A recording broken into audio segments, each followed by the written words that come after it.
আমাদের তো অনেক ভাইরাস দিয়ে জ্বর হতে পারে। আমরা কিভাবে বুঝবো যে এটা আসলে সাধারণ ভাইরাস, ডেঙ্গু ভাইরাস না? এটা বোঝার উপায় হচ্ছে সাধারণত ডেঙ্গু জ্বরে কমনলি যে ভাইরাস যেগুলো নরমালি ফ্লু, সেখানে দেখা যায় সর্দি থাকে, নাক বন্ধ থাকে, হাঁচি হয়। সাধারণত ডেঙ্গু ভাইরাসে এরকম আপার রেসপিরেটরি সিম্পটম থাকে না। তবে এদের কাশি থাকতে পারে বা শ্বাসকষ্ট হতে পারে। কিন্তু এ ধরনের সর্দি বা নাক বন্ধ বা হাঁচি এ ধরনের উপসর্গ থাকে না। তো ১ম যে ফেজটা, সেই ফেজটা সাধারণত ৫ থেকে ৭ দিন থাকে এবং এই অবস্থায় রোগীর অনেক কষ্ট হয়। এটা সত্যি যে অনেক জ্বর, সমস্ত শরীরে ব্যথা, অনেক কষ্ট হয়।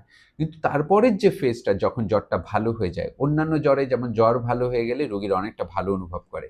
কিন্তু এই জ্বরের ক্ষেত্রে একটু ভিন্ন। এইসব রোগীদের দেখা যায় যে জ্বরটা ভালো হওয়ার পরে কিছু রোগী, সব রোগী না, আমি আগেই বলেছি কি যে 100 রোগীর ভিতরে অনলি 1-2% যারা দেখা যায় যে ক্রিটিক্যাল ফেজে টার্ন নিতে পারে বা খারাপ ডেঙ্গুর দিকে চলে যেতে পারে বা যেটাকে আমরা সিভিয়ার ডেঙ্গু বলি, এ ধরনের হয়ে যেতে পারে। সেই ফেজটা হচ্ছে অনলি ২৪ থেকে ৪৮ ঘন্টা রোগীদের থাকে। এই সময়টা অনেক রোগীর দেখা যায় যে ব্লিডিং স্টার্ট হয়ে যেতে পারে। অনেকের দেখা যায় যে নাক দিয়ে রক্ত পড়ছে বা পায়খানা বা প্রস্রাবের রাস্তা দিয়ে পটি করার সময় রক্ত যাচ্ছে কিংবা শরীরে অনেক বেশি র‍্যাশ হচ্ছে, ব্রাশ করার সময় রক্ত যাচ্ছে। এই ধরনের রক্ত যাওয়ার একটা প্রবণতা বেড়ে যেতে পারে। অনেকের দেখা যায় মেয়েদের ক্ষেত্রে menstrual bleeding টা বেড়ে যেতে পারে। menstruation টা অনেকটা আগে শুরু হয়ে যেতে পারে বা menstrual যে ফ্লো সেটা অনেকটা বেড়ে যেতে পারে। এটা একটা ইস্যু হতে পারে কি যে ব্লিডিং দিয়ে কমপ্লিকেশন হতে পারে যেটাকে আমরা ক্রিটিক্যাল ফেজের একটা অংশ।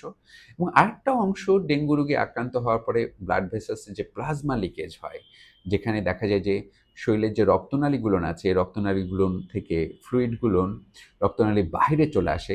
এইজন্য অনেক রোগী দেখা যায় যে ডেঙ্গু রোগী যারা দেখা যায় যে শকে চলে যায়। দেখা যায় পেশেন্টের পালস বেড়ে যাচ্ছে, ব্লাড প্রেশারটা কমে যাচ্ছে এবং রোগী অনেকটা কনফিউজড হয়ে যাচ্ছে, এলোমেলো কথা বলছে এবং পাশাপাশি যেহেতু শকে মাল্টি অর্গান ফেইলিউর হয়, ওদের বিভিন্ন অঙ্গ-প্রত্যঙ্গে দেখা যায় যে ক্ষতির শিকার হয়ে যায়। অনেকের কিডনি ফেইলিউর হয়ে যায়, অনেকের লিভার ফেইলিউর হতে পারে, অনেকের হার্ট ফেইলিউর হতে পারে।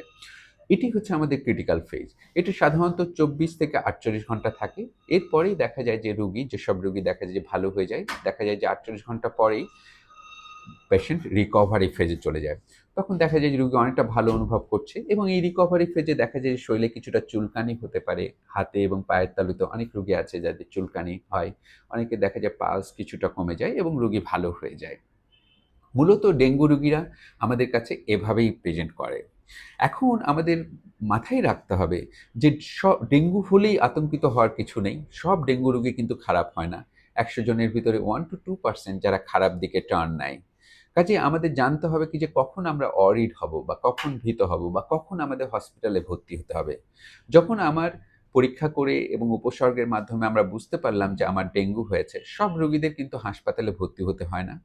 আপনি যখন কোনো ডাক্তারের পরামর্শ নিবেন, উনি আপনাদের কিছুটা ওয়ার্নিং সাইন এর কথা বলবেন বা রিস্কি কিছু সাইন এর কথা উল্লেখ করবেন। যদি এ ধরনের কোনো উপসর্গ থাকে, ডেঙ্গু জ্বর যখন ধরা পড়ল, তখন রোগী অবশ্যই ভর্তি হবে, যেটাকে আমরা মেডিকেল ভাষায় ওয়ার্নিং সাইন বলি। পার্টিকুলারলি যে দেখা যায় রোগী একদমই খেতে পারছে না, অনেক বেশি বমি হচ্ছে, দিনে ৩-৪ বার করে বমি হচ্ছে, পেটে অনেক ব্যথা আছে কিংবা প্রস্রাবের পরিমাণটা কমে যাচ্ছে। দেখা গেল সারাদিনে সে ৩ বারের চেয়ে কম প্রস্রাব করছে এবং প্রস্রাবের পরিমাণটা কমে এসছে। রোগী কিছুটা এলোমেলো আচরণ করছে, কথা ঠিকমতো বলছে না, ভীষণ রকমের ক্লান্ত হয়ে যাচ্ছে। কিংবা দেখা গেল যে প্লাজমা লিকেজের এভিডেন্স, যেমন অনেকের দেখা যায় বুকে পানি চলে আসে লাংসের চারপাশে, সেটার জন্য শ্বাসকষ্ট হতে পারে। অনেকে দেখা যায় যে পা ফুলে যেতে পারে, অনেকে দেখা যায় পেটে পানি চলে আসতে পারে, যেটা আমরা মেডিকেলের ভাষায় অ্যাসাইটিস বলি, যেটা এভিডেন্স অফ প্লাজমা লিকেজ। যদি এই ধরনের কোনো সিম্পটম থেকে থাকে, তাহলে অবশ্যই রোগীকে দেরি না করে দ্রুত হাসপাতালে এসে ভর্তি হতে হবে। এবং আরেকটা গ্রুপ যাদের হাসপাতালে ভর্তি হওয়া জরুরি, যাদের দেখা যায় এরকম কোনো ওয়ার্নিং সাইন নাই কিন্তু কোমরবিডিটি আছে। যেমন দেখা যায় অনেক রোগীর প্রেশার থাকে বা ডায়াবেটিস থাকে বা হার্টের সমস্যা থাকে বা কিডনির সমস্যা থাকে কিংবা আগে স্ট্রোক হয়েছে কিংবা যাদের অনেক বয়স বেশি কিংবা অনেক বয়স কম, এক্সট্রিম অফ এইজ কিংবা যেসব প্রেগন্যান্ট লেডি, তাদের ক্ষেত্রে কিন্তু আমাদের ওরকম সিভিয়ার ডেঙ্গু বা ওয়ার্নিং সিম্পটম না থাকলেও কিন্তু আমাদের হাসপাতালে ভর্তি হতে হবে।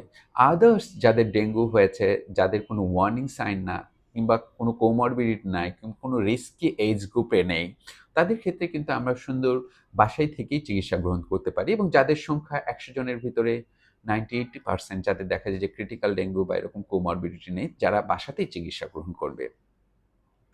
এরপরে আমরা আসি, আমরা কিভাবে ডেঙ্গুটাকে ধরবো। সাধারণত দেখা যায় যে আমরা যে উপসর্গগুলো নিয়ে কথা বললাম, সেই উপসর্গগুলো যদি থাকে এবং তার সাথে সাধারণত জ্বরের ১ম ৩ থেকে ৫ দিনের ভিতরেই আমরা একটু ব্লাড কাউন্ট করি। পার্টিকুলারলি আমরা সিবিসি করি।